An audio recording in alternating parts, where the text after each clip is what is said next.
So hello everyone, welcome back to the channel Chalkboard. Without wasting our time, we start our new topic, dimensions of business environment. It is very important topic क्योंकि ये topic exams में सबसे ज्यादा पूछे जाते हैं. तो start करते हैं. पहला है इकोनॉमिकल एनवायरनमेंट. इकोनॉमिकल एनवायरनमेंट होता क्या है? तो economy. So economical environment refer to all the forces and factors जो डायरेक्टली इन्फ्लुएंस करे हमारी इकोनॉमी को, और कंट्री के इकोनॉमी को. मतलब so some aspects of economic environment क्या क्या है? High inflation rate. अगर इन्फ्लेशन बढ़ जाए, इन्फ्लेशन मतलब क्या होता है? महंगाई.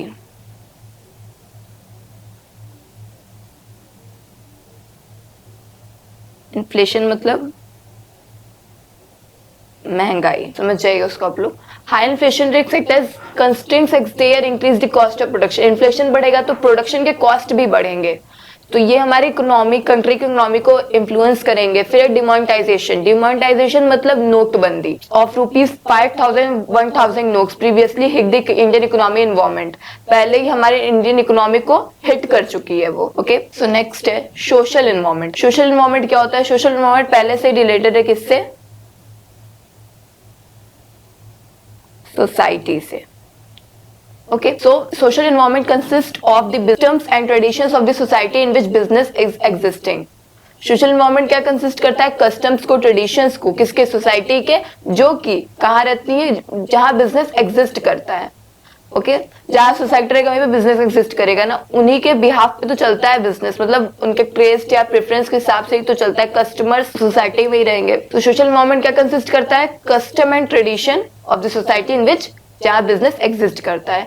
It include standard of living. ये पीपल के standard of living, taste, preferences and education level of the people living in the society whereas business exists. ये क्या क्या इंक्लूड करता है? Standard of living, taste, preference, education level people in the society जहाँ business exist करता है. For example celebration of Diwali. अब दिवाली का सेलिब्रेशन होगा तो स्वीट्स की जो प्रोडक्शन वो बढ़ेगा, स्वीट्स की मांग बढ़ेगी. वहां पे क्या होगा? हमारा इकोनॉमी भी हिट होगा ना. मतलब किसी चीज की अगर मांग बढ़ती है, जैसे एग्जाम्पल समझते हैं कि for example celebration of Diwali, Christmas, गुरु पर, तो इन तीनों चीजें मिठाई की जरूरत तो पड़ेगी. तो मिठाई की या स्वीट्स की इंसान को जरूरत भी पड़ेगी. इंसान का किसी भी पीपल का taste, preference, standard of living, ये सारे चीज भी इन्फ्लैक्ट करती हैं, इन्फ्लुएंस करती हैं business environment. Some aspects like demand for reservation in jobs for minority and women. Demand for automatic machines. जो ऑटोमेटिक मशीन्स होती हैं, लग्जरी आइटम्स होती है, वो मिडिल क्लास फैमिलीज के लिए डिमांड बढ़ जाती है. Political environment.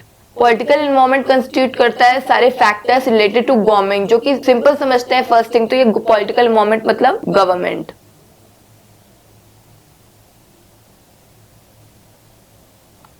ठीक है, पॉलिटिकल एनवायरनमेंट मतलब गवर्नमेंट. पॉलिटिकल एनवायरनमेंट कंस्टिट्यूट वो सारे फैक्टर्स जितने भी जो कि रिलेटेड है किससे? Government affairs, such as type of government in power, attitude of the government towards different groups of societies. कैसा उनका एटीट्यूड है डिफरेंट ग्रुप ऑफ सोसाइटीज के लिए.